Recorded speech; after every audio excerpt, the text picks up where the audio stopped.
I feel like I should point out the noise in the background and say something really spiffy about some Peterbilt straight pipe or something. At least that's what I think the best YouTubers do to start off their videos. But anyway, what's going on, folks? Bienvenue. My name is Wade and this is Sabine River Valley. I'm sitting here with my TYM T654 tractor. Did I say that right? T654 tractor. And done something I think is kind of cool with it that I wanted to share with you. So I bought a flail mower. It's one of my first implements. And I have about 20 acres with some pretty steep ditch banks on it, and it gets a little scary, right? Sometimes mowing some of that, you've definitely got to go, you know, straight forward, downhill or up. You know, you don't want to get onto the side of it. That's where it gets can freak you out a little bit. So I started looking for solutions to that and came up with a ditch bank flail mower. And so that's what I've got. It's a Victory Implements flail mower. It's a 78-inch. It's their HD model. My T654 is a Category 2 tractor, so it'll carry some bigger implements. So I was able to use that HD flail mower on it, and I really like it. It is, it takes a little bit to get used to, you know, and I'm no expert with it even yet, but it's a lot more comfortable now than when I first started out with it. But one of the things that I want to talk about with it and with this tractor in this video is that one of the things I was having issues with was the trying to drive and stay straightforward, but keeping an eye on the implement. You know, that implement swings out, and then I can control the angle at which it either sits up or tips down. I can do both of those depending on if I'm up above the ditch bank or if I'm below it. And I know that, you know, people that have been running tractors all their lives, you know, they can probably kind of get it set and then kind of go with it. Or maybe even if they've, you know, if you've just had that implement for a long time and you're used to it, you know, you can get it kind of set where you want it and start driving, and you know just from where you're driving at that you're staying on your line or whatever. And I'm just not at that place yet, so I'm constantly, you know, turning my neck, looking back, you know, straightening up, trying to keep straight going forward, and then turning and looking and then coming back. And it just, man, that was driving me nuts. So I started looking for a solution to that.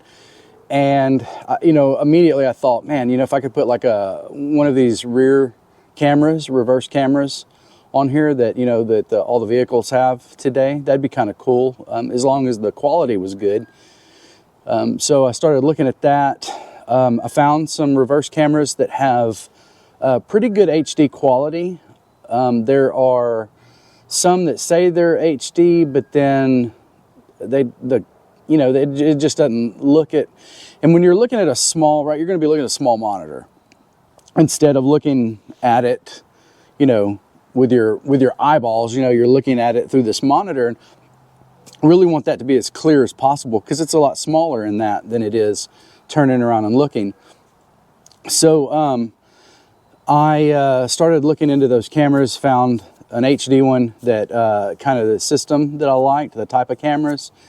And so I thought, you know, okay, well, I could get something like this, but, you know, I'm gonna have to set up the camera and then set up, you know, the monitor in the cab of the tractor so I can use that. Where would I do this at? And I've seen, you know, other people do this in YouTube videos and stuff. And I got to be honest, I don't really like putting the camera right in front of you, or not the camera, but the monitor, right? The screen. I don't like putting it right in front of you, in front of the dash.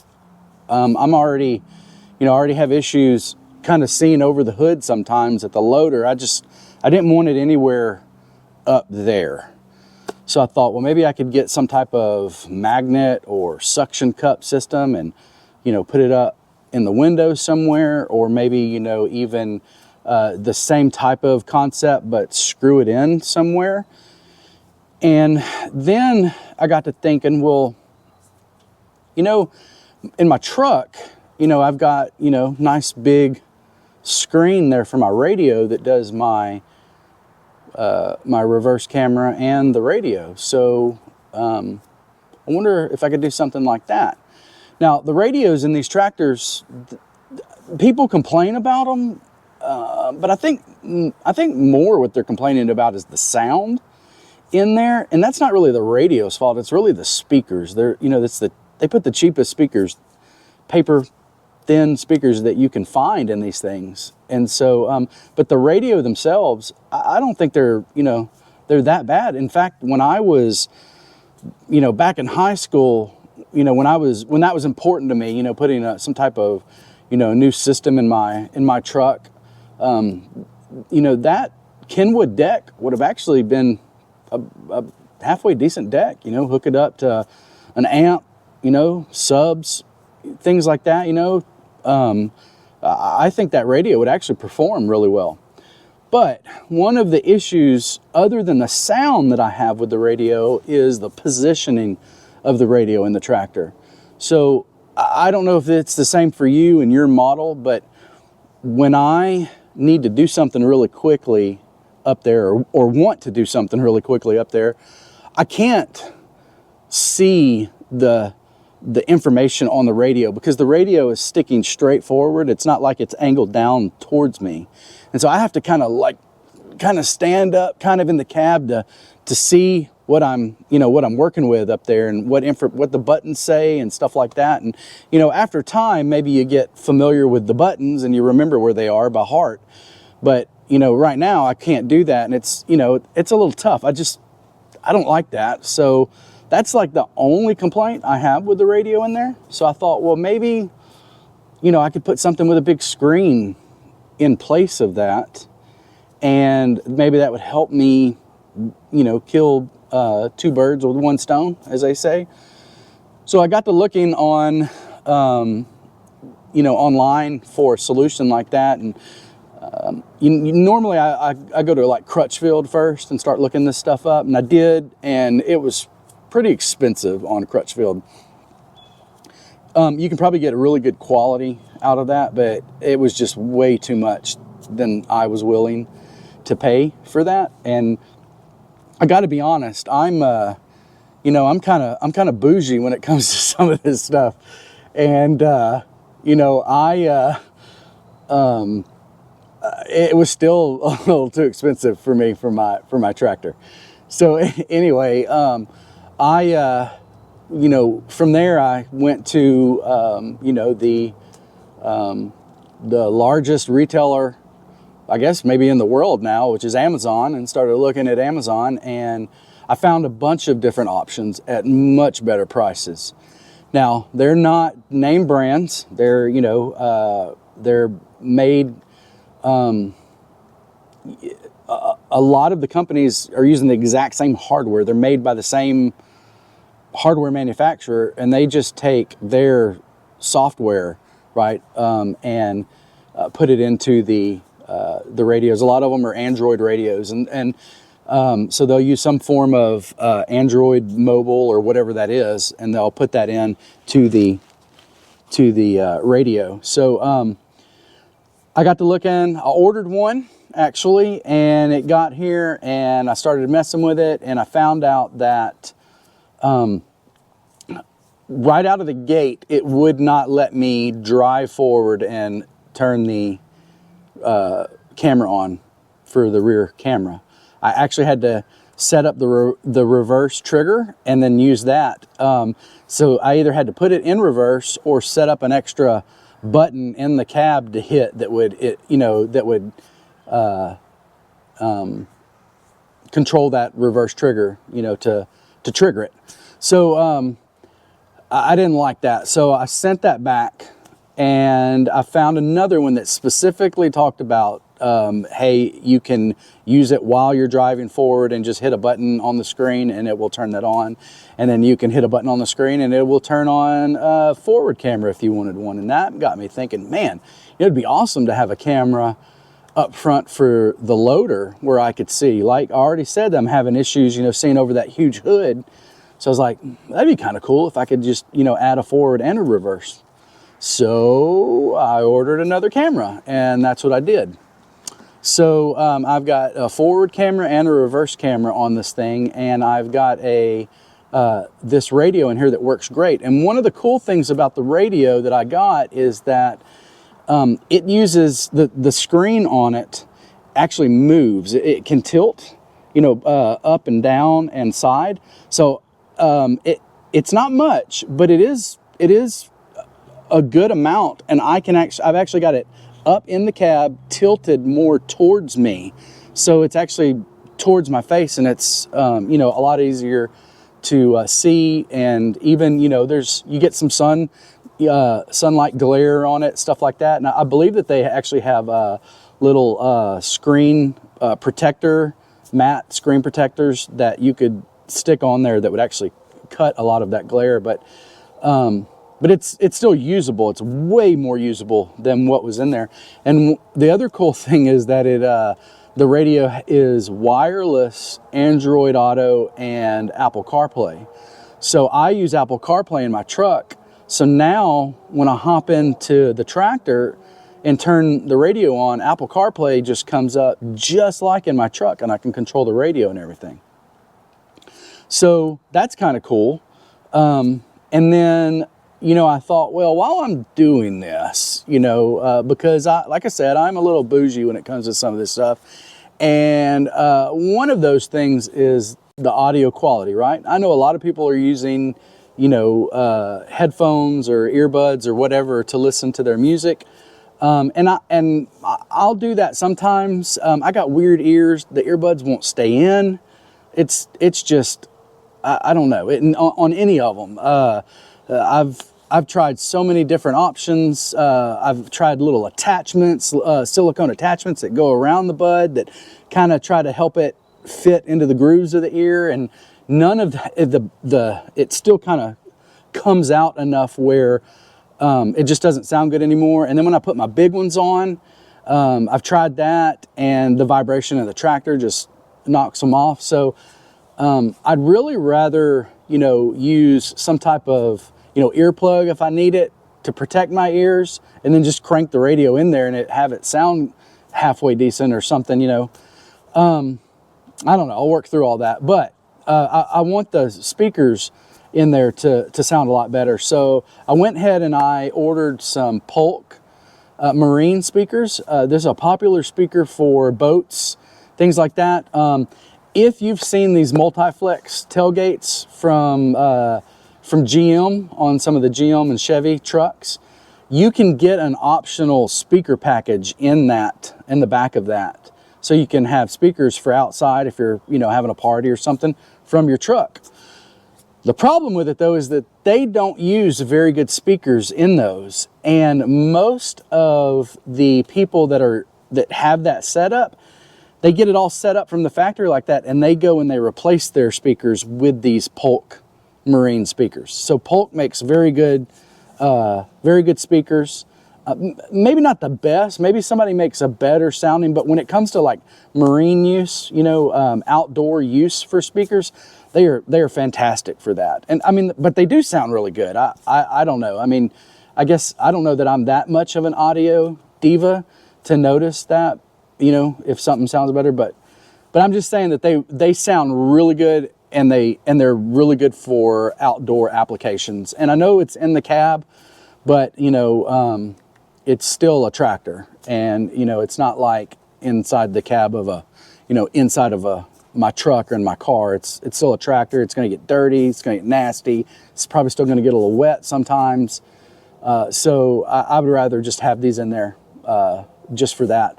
But anyway, so I got all that in. I've got it installed. I want to walk around and show you some stuff. I do have some footage from when I did it. It was a little while ago, but we've just had really bad weather. It's been hard trying to finish this. So this video for this. So I did get a little bit of, like I said, a little bit of footage, but I'll show you what I had to learn about my tractor to be able to do this. There were some things that I had to figure out with the tractor. I called a couple of dealerships, and one specifically helped me out. Small Farm Innovations, one of their tech guys. They're in Central Texas. One of their technicians really gave me some some advice on it that helped me, because I had to actually go in from the top of the roof to get this radio out, because it doesn't use your normal radio. Just they'll come with some clips that clip the radio into the deck, into the whatever it's sitting in a vehicle. They didn't use that. They actually bolted it in. So you can't pull the radio out just from the front. You had to go in to the tractor from the roof, lift the roof up and get in there and get those bolts out. So I'll kind of show you what I had to do that. So let's hop over here and take a look at it. Sorry, I talked for a really long time. I'm not a big fan of that in most videos, but it did warrant some explanation of why I was doing this and what I'm doing and why I did what I did. So anyway, let's get into it, and I'll show you what's going on here.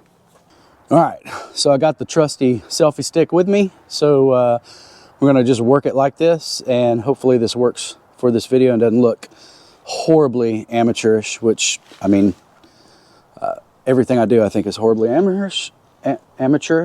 So we'll see.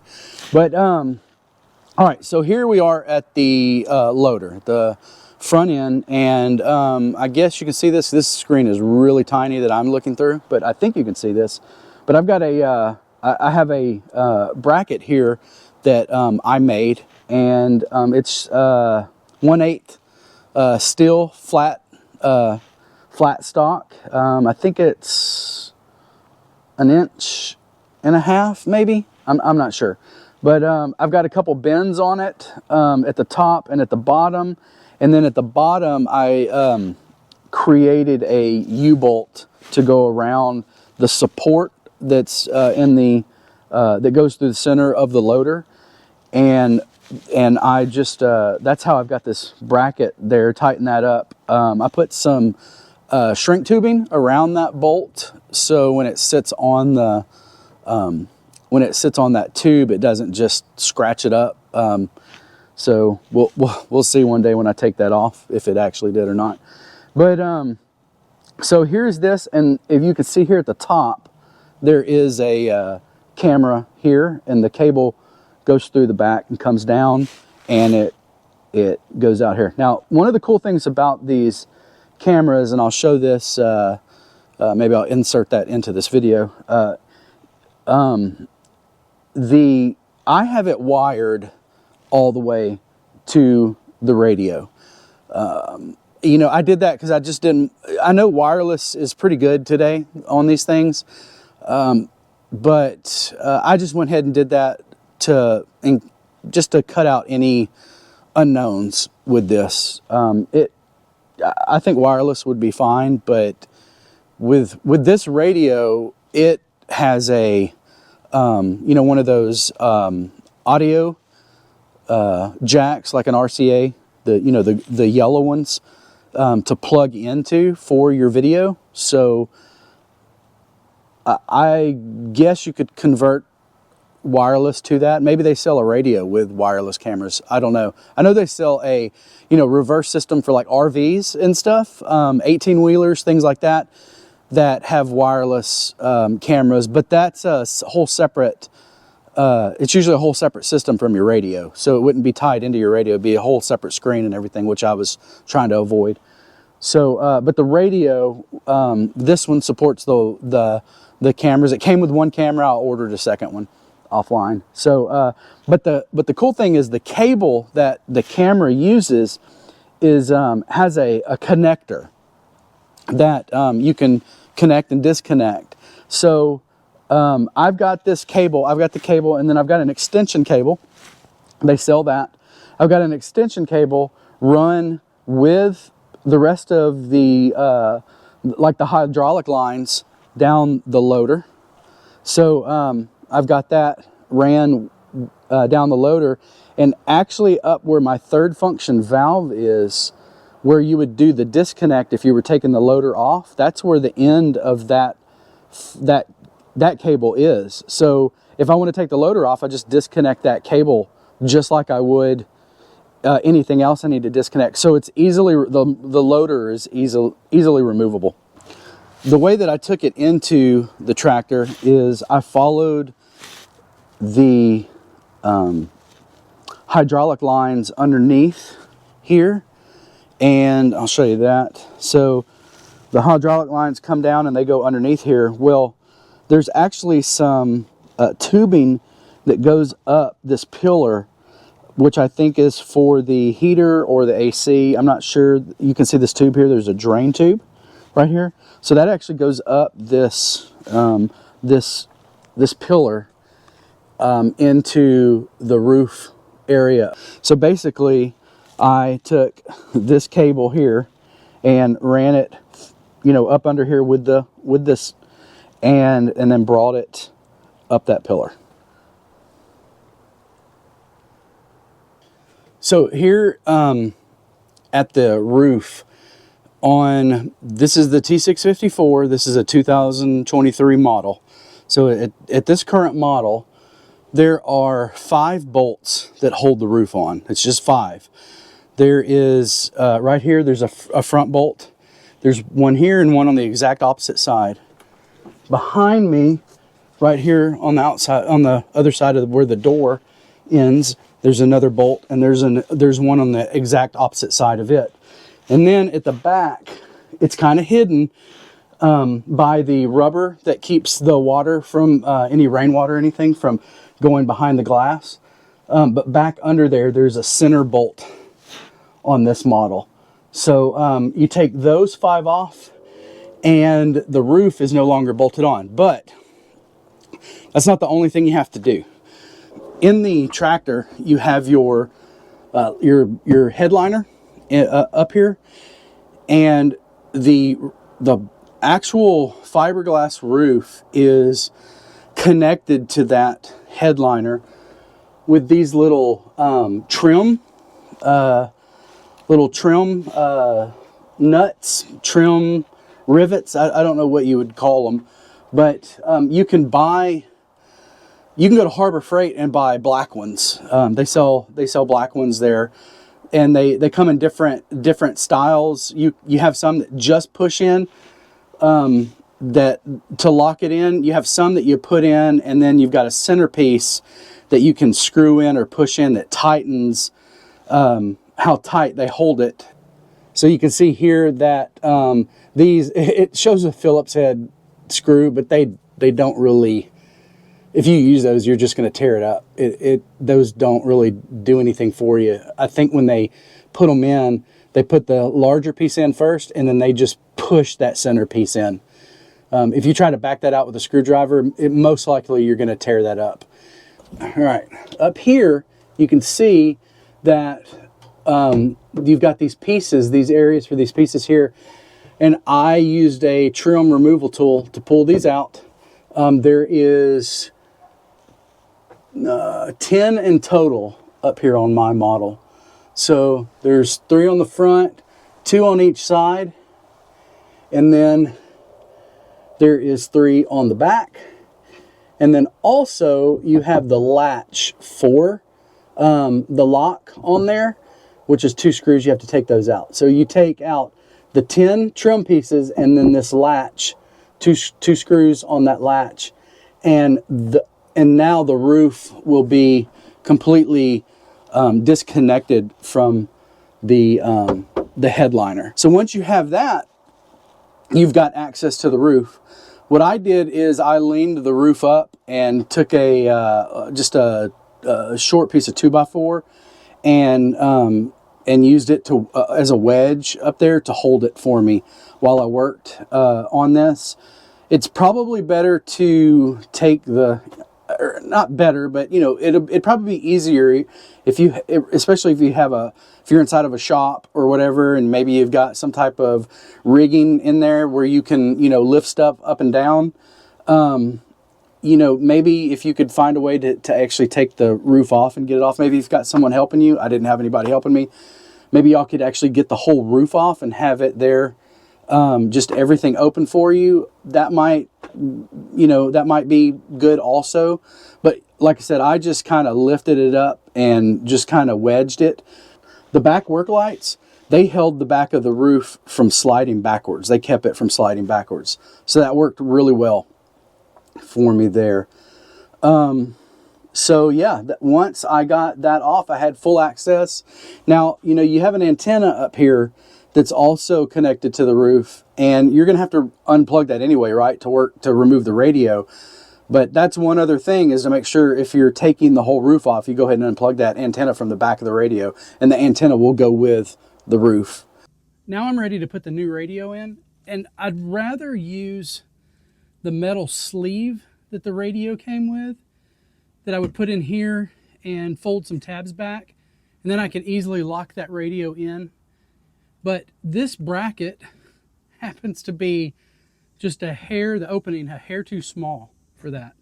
Now I could file this back, but it's the full length of the width, right? So that's a lot of filing inside the tractor. This bracket is a part of the frame up here. So I don't think there's a way it feels. I'm feeling welds right there, so it's welded on. So you can't just take that out. So I'm going to use screws. So I just want you to know you're going to have to use screws to put the radio back in. All right, so here we go. I'm going to go ahead and put this in. And let me get these cables through. There are quite a few cables.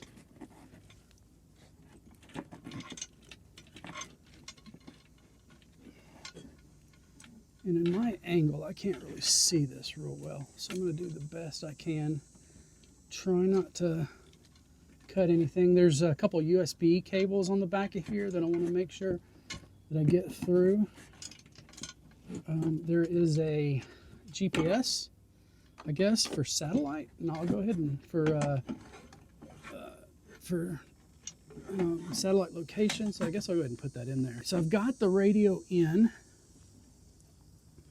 Now, I'm going to try to line up these screw holes, which can be a little bit different or difficult. So we'll go ahead and do that really quick. So there is one right here. Oh, that went in really well. The good thing on my radio too is that this front piece of the radio, there's not a lot going on in there. Most of the stuff is back here, the processor and everything. This is an empty shell pretty much up here, just with cables going through it. So I've already checked out to make sure that when I put my screws in, they're not too long. I'm not going to screw them into something that could damage the radio inside. All right, now the one that's going to be the most difficult is going to be on the other side because I can't see it. So I'm just going to have to go by feel.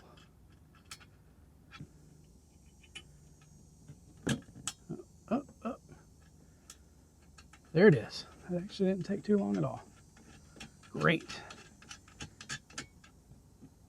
All right, so this radio that I have fits just absolutely perfect in here before it touches what I think is a piece of the AC unit up here. I mean, it's just absolutely perfect. It's not even touching it.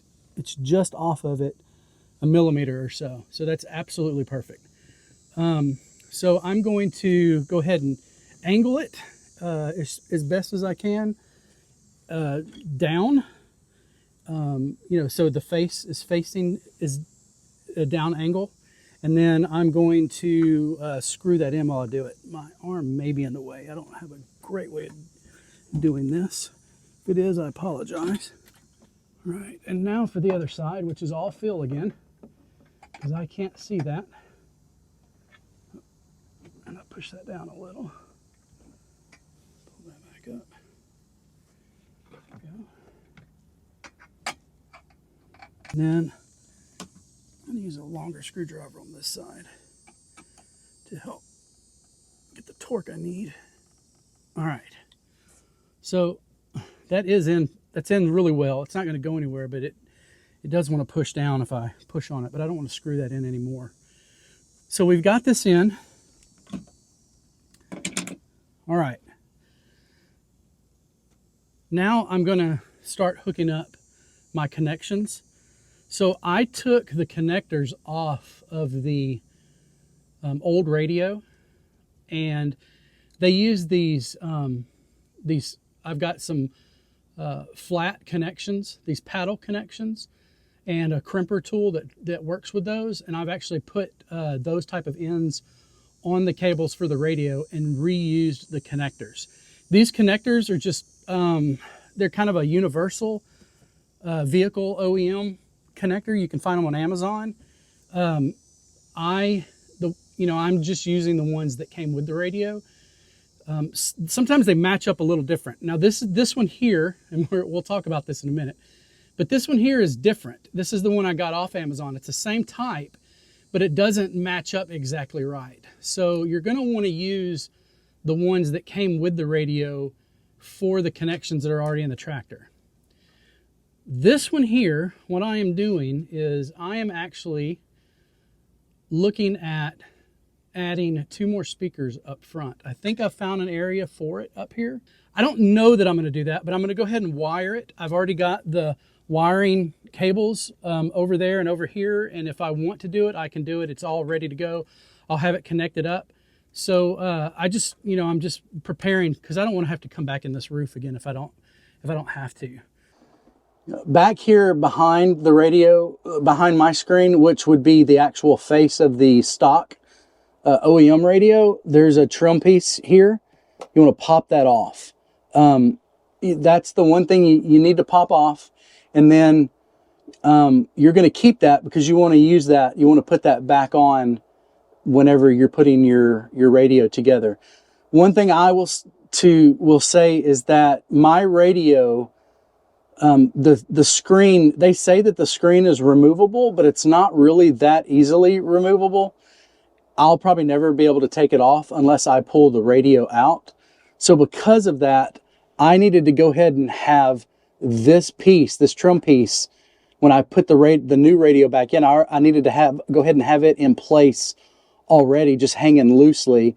And then once I got the radio in, then I could push it in and clip it in. But I needed that already there because you can't get it over the screen if you put the radio in place. You just can't get it over that. So you want to go ahead and have that on there ready to go. Okay, so here's the screen, and you can see that, it moves, it rotates, and I can get it to about right there. That's, like I said, it's got a limited amount of movement, but it's still at a really good angle for me to be able to see it. There's some glare on it right now from just the sun, but what I'll do is I'll go ahead and crank this up, and we will take a look and see what it actually looks like. I'll tell you what, I might not have to turn the tractor on. I can probably just turn the radio on.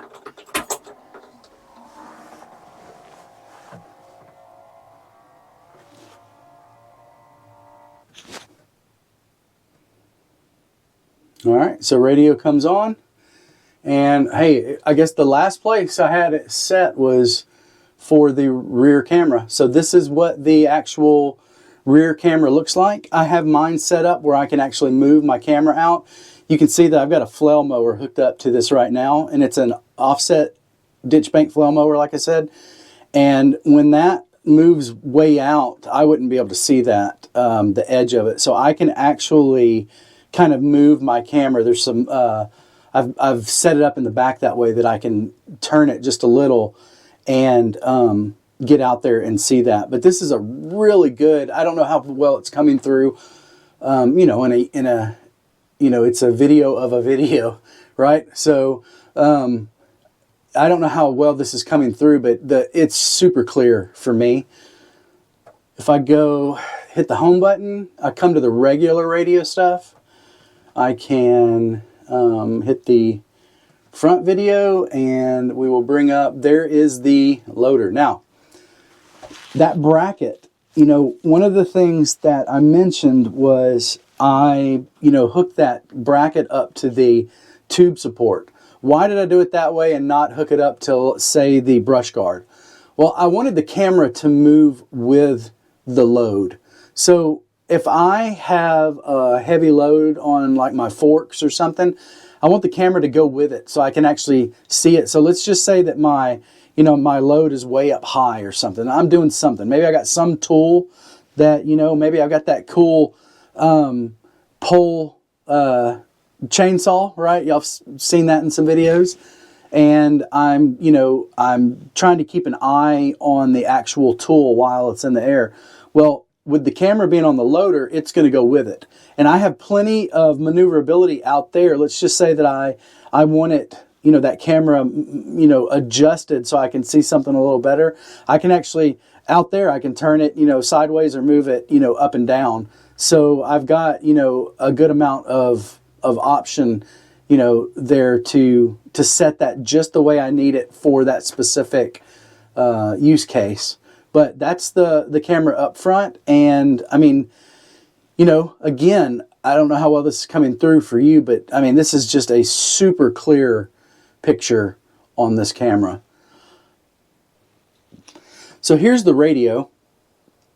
And, you know, this is the regular interface that you would see. It's got Bluetooth. There's settings. There's an EQ that you can go in and change your audio, things like that. It has Waze, Chrome browser, web browser, if you wanted to do that. Google Maps on it, you know. I mean, it's got some pretty cool stuff like that just built into the radio. But here on mine, like I said, I'm using Apple CarPlay. If I hit this app called CarLink 2.0, it will take me into Apple CarPlay. So this looks just like what my truck looks like, right? When I get into my truck and I'm using this, this is exactly the same thing. So I don't have to relearn anything with this. I just hop in here and it's like I'm going from my, you know, from my truck to my tractor, same thing. So, you know, you've got all your normal, you know, I can make phone calls, right? The tractor has a speaker in the tractor, and it plugs right into the back of this radio. But also this radio, this specific one, has its own mic here in the screen, and it will combine the two. It will combine the cab speaker and the speaker here to have the best quality, audio quality, which is kind of cool. My wife said it sounded really good while I was talking to her with the tractor on. So that's kind of a cool feature. So, I mean, you know, this is kind of just a normal kind of everyday radio like we're used to in our vehicles. And, you know, it's that larger screen, but now I have my, you know, I have my cameras here available to me, and I can, you know, the music stays on while I'm, you know, using the camera. So if I've got music playing and I bring up the rear camera, music continues to play and I'm, you know, driving, doing my thing.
Well, folks, there you have it.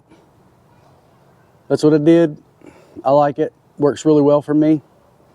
I hope that maybe if you're looking for something similar, that this would, that this would be beneficial to you. So if you have any questions about any of this, please feel free to leave a comment down below. If you want to tell me that you think it's awesome, that's awesome. If you want to tell me how dumb it is and how bad of a YouTuber I am, then do that also. I'll put all the everything that I used, I'll put down in the description so you can find it easily.